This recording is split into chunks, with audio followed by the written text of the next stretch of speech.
In this video, I will demonstrate how to service a cup and cone bicycle wheel hub. For this video, I have chosen a front wheel. The procedure is similar when doing the rear wheel. Only difference is that cassette needs to be removed so that it doesn't get in the way when doing this.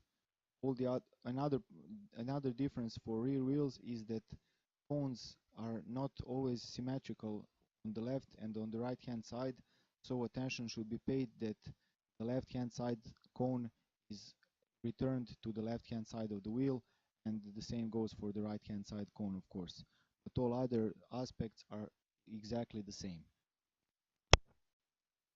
Another important aspect to consider is the type of the axle. Hollow axles for wheels that are held by a quick release have a bit different procedure for setting the preload before finishing the job of hub overhaul, and I will explain this. This wheel is new, so not much cleaning will be needed, but I will replace the bearing balls with more quality ones. Quality and the type of bicycle ball bearings is explained in my site. I will provide some links in the comment section of this video. This is a budget, very cheap hub, and it is already too tight coming from the factory. This is also the case even with some higher-end hubs. They often have not the correct preload set and they don't have enough lubricant inside, so this will be fixed when servicing this hub, even though it's a brand new. We will put more quality bearings and put some more better quality grease. The tools needed for this job are the following. It depends on hub to hub, but in this particular case, two wrenches of 17 millimeters will be used, as well as cone wrench of 13 millimeters. We will also need some anti-seize paste. I like to use that on the threads of locknuts and on the locknuts themselves, so they don't get galvanically welded in time as the wheel is used. And we also need good quality bearing grease. Bearing greases are explained in detail on my website BikeGremlin.com.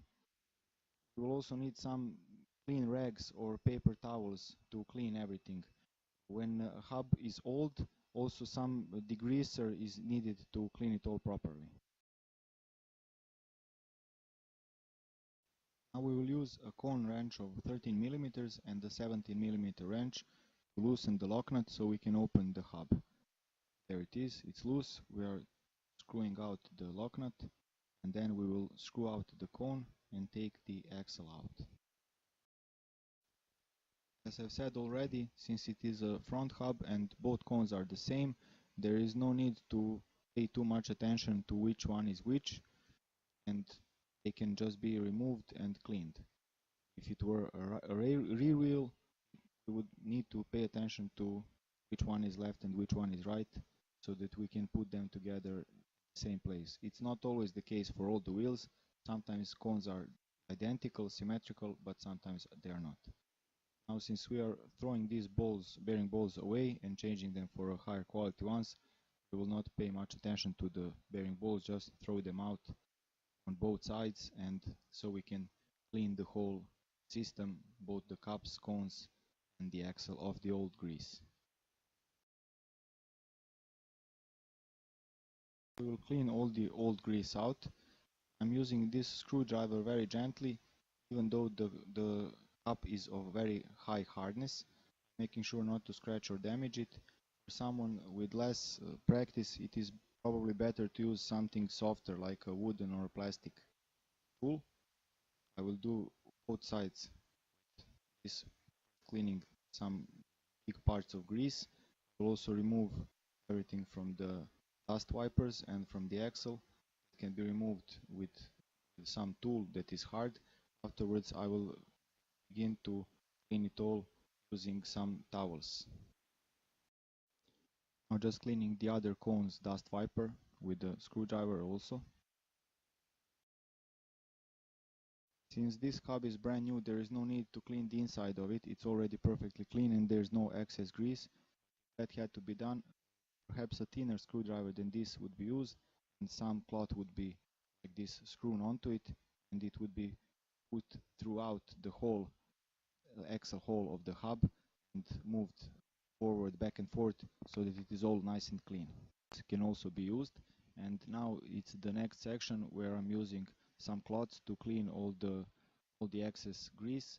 If it were an old hub, some degreaser would be needed, perhaps diesel or mineral spirits, to remove all the old grease. Also, if the grease that is newly used is not compatible with the old grease, it's also important to clean all the old grease of the hub.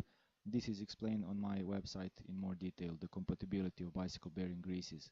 I'm cleaning both sides, and then I will clean the cones as well.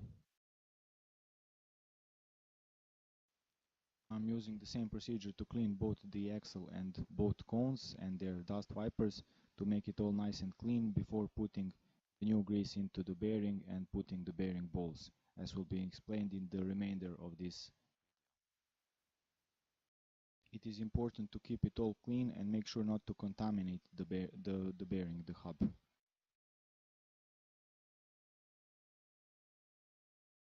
Now it is time to grease the hub. I'm also putting here some grease into the dust wipers. That is because bicycle bearings are not subject to high speeds or rotation, so any extra grease will not result in bearing becoming too hot and becoming damaged. But my logic is that extra grease will prevent water and dirt to enter and contaminate the bearings, so the more the better. Attention should be paid for rear wheels with free hubs, because on the free hub side, using too much grease can cause the grease to enter the free hub mechanism, and free hub mechanism uses much softer grease in a smaller amount, so using too much grease on the right hand side of free hub hubs causes some problems to the free hub. That is one place where too much can really cause problems. Now this is the crucial part. The first part was just a matter of personal judgment, but this is definitely necessary. Putting grease along the hub edges, or should I say along the cone edges. That is important to keep the bearing lubricated, and when fitting new balls to keep them in place. I will do both sides before fitting new bearings.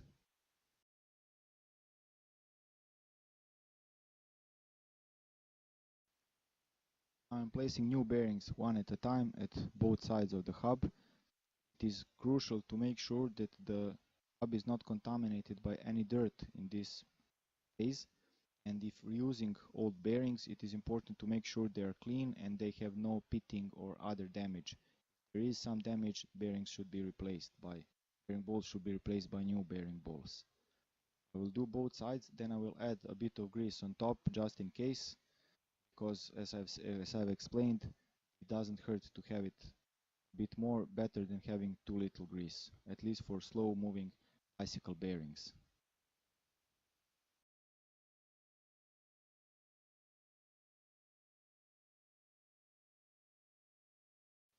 The procedure is exactly the same for the opposite side, also putting all the bearings in place, making sure it's everything nice, tight and packed with grease and everything is clean, and then I will gently insert the axle with one cone and lock nut already tight at that end, and I will then hold it in place with my hand so that it doesn't fall out, and place the other cone, screw it on all the way in until I can feel that it is not too tight, but that it has hit the bearing balls.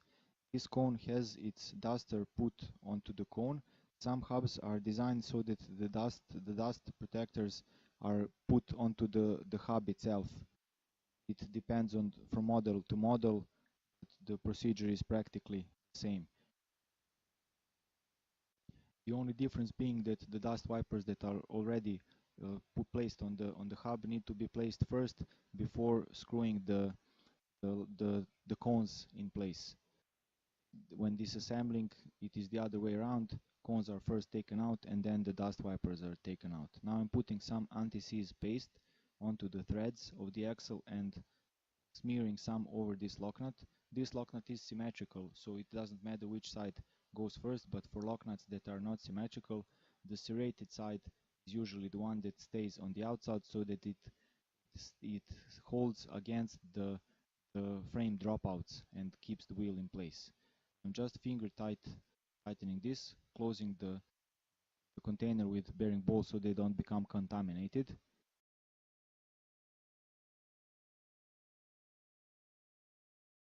Now on to the final phase of bicycle hub overhaul, that is setting up the correct preload and tightening the lock nuts. I'm first tightening just lightly so that it doesn't come loose, not using any force this lock nut, and I'm checking that the other lock nut is tightened all the way to the proper torque so that it doesn't come loose, because I want to make adjustments on just one side. Of course, before tightening both the lock nuts, it should be checked that the axle protrudes about the same amount, as exactly the same amount as possible on both sides of the lock nuts. This is especially important for quick release axles, because if the axle protrudes more on one side, the quick release mechanism will not be able to hold the wheel in place against the rim dropouts, and that is a problem. The wheel might come off. It is also now important when setting up a preload to check for play. Play is checked by holding the rim in place and moving the axle up and down on both sides, and if there is some movement felt, like the axle moves freely and then like hits some kind of a wall, that means some play. And when there is no play, the resistance is always the same, and it cannot be felt by hands. Hollow axles, quick release mechanism, unlike other axles like through axles and solid axles, need to have some amount of play while the quick release mechanism is loosened, because quick release mechanism slightly compresses the axle, pulling both the cones a bit closer together and creating a bit more preload. So if the axle is set, if the preload is set so that without the quick release tightened there is no preload, tightening the quick release mechanism will cause too much preload, and both too little and too much preload cause the bearing to become damaged and last shorter. In order to quickly check for correct preload when doing quick release axles, I have improvised this tool. In order to quickly check for preload of axles with quick release, I have improvised this tool using old spacers of an old mountain bike axle, and they will act like wheel dropouts of a bicycle frame, so that the quick release can be tightened against them when checking for play quickly without needing to mount the wheel onto the bicycle's frame and back. These springs need to be put so that the narrow part is towards the inside of the wheel and the wider part is outside. If they're put the other way around, quick release will not tighten and hold the wheel in place securely. So that is important to check when placing the wheel onto the rim, but they are not needed for this procedure, so I'll just put one away. I'm checking for any play in this hub, and there is play. I will need to tighten a bit and eliminate the play.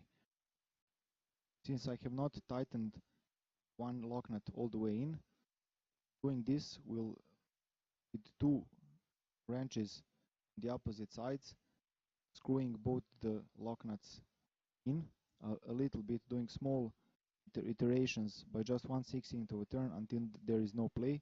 I'm tightening both the lock nuts and eliminating play, putting the cones closer together.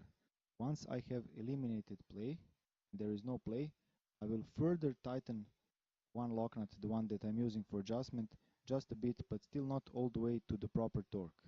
Because when the lock nut is tightened, the cone moves a bit, unscrews a bit, and sometimes a bit of play comes back again, even if it was eliminated. So I don't want to tighten it all the way to the full torque, because I want to be able to easily make fine adjustments and eliminate play, and I'm slowly creeping towards the final tension. This is the next iteration. I'm just slightly tightening the lock nut a bit more and checking for play again. I'm slowly moving towards the perfect setup of a preload.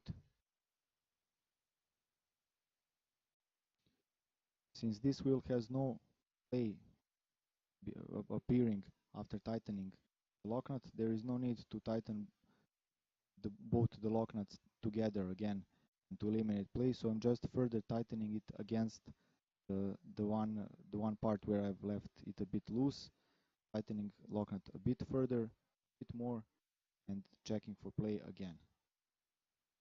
This lock nut is now quite well tightened. I will need to tighten it just a bit more. Now I'm turning the wheel, seeing if there's any play in any position, turning the axle as well, and now I'm putting it to the final tension, to the final tightening torque, so that it doesn't come loose once the wheel is ridden. Afterwards I will check once again for play, make sure that it is all set up perfectly.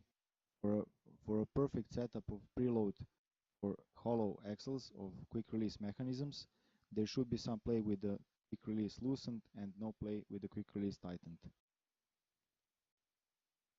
Thank you for watching. I have tried to make this video as short as possible without missing any important details.